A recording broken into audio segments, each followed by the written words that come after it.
पूर्व मुख्यमंत्री दिग्विजय सिंह के हालिया बयान पर प्रतिक्रिया देते हुए मंत्री विश्वास सारंग ने इसे कांग्रेस का अंदरूनी मामला बताते हुए कहा, दिग्विजय सिंह खुद को शहीद के रूप में प्रस्तुत करने की कोशिश कर रहे हैं। उन्होंने सवाल उठाया कि क्या कांग्रेस ने उन्हें दोबारा राज्यसभा भेजने का फैसला कर लिया है, क्योंकि संविधान के अनुसार उनकी सीट 6 साल बाद स्वतः खाली होगी। मंत्री सारंग ने कांग्रेस पर गुटबाजी की राजनीति करने का आरोप लगाते हुए कहा कि यही पार्टी की सबसे बड़ी कमजोरी है। उन्होंने दिग्विजय सिंह पर अपने बेटे को राजनीतिक रूप से स्थापित करने की मंशा का भी आरोप लगाया और कहा कि उनका निशाना कहीं और है। वहीं फूल सिंह बरैया के बयान पर प्रतिक्रिया देते हुए मंत्री सारंग ने कहा कि समाज को तोड़ने और उसमें विघटन पैदा करने की कोशिश कांग्रेस की पुरानी आदत है, जो किसी भी तरह से स्वीकार्य नहीं है। इसके साथ ही गौमांस मामले पर उन्होंने कहा कि जो भी गोकशी करेगा उसे फांसी की सजा मिलनी चाहिए। उन्होंने स्पष्ट किया कि गौमाता का संरक्षण और संवर्धन सरकार की जिम्मेदारी, कर्तव्य और नैतिक दायित्व है। इस मामले में चाहे कोई भी कितना भी बड़ा व्यक्ति क्यों ना हो,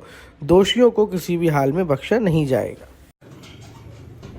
देखिए, वैसे तो ये कांग्रेस का अंदरूनी मामला है और दिग्विजय सिंह जी का व्यक्तिगत मामला है, पर इस तरह से शहीद बनने की वो कोशिश क्यों कर रहे हैं, इस पे मुझे आश्चर्य है।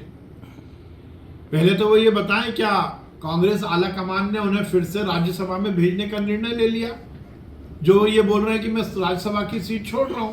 अरे, इस देश का संविधान है, 6 साल का कार्यकाल होने के बाद तो आपकी सीट खाली होगी, उसमें आप क्या करोगे?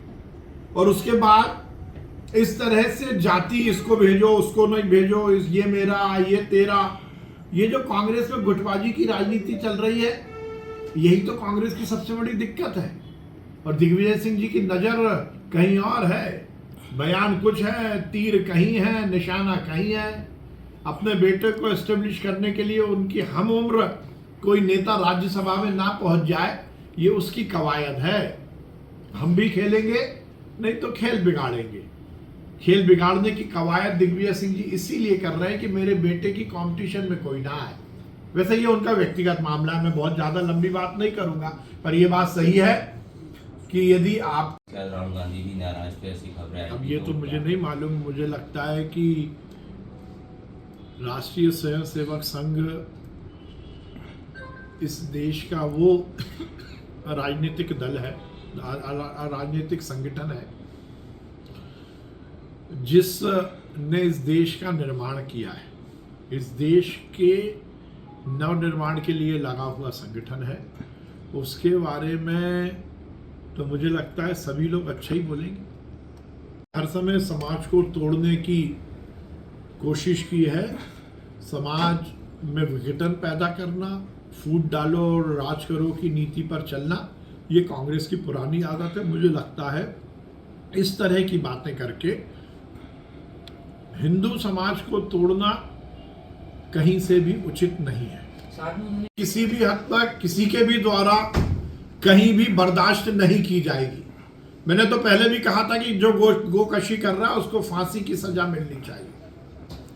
गौमाता का संरक्षण, संवर्धन करना, यह हमारी जिम्मेदारी भी, हमारा कर्तव्य भी है और हमारी नैतिकता भी है। गौमाता हम सबके लिए पूजनीय है और गोकशी जो करेगा वो इस समाज में रहने लायक नहीं है।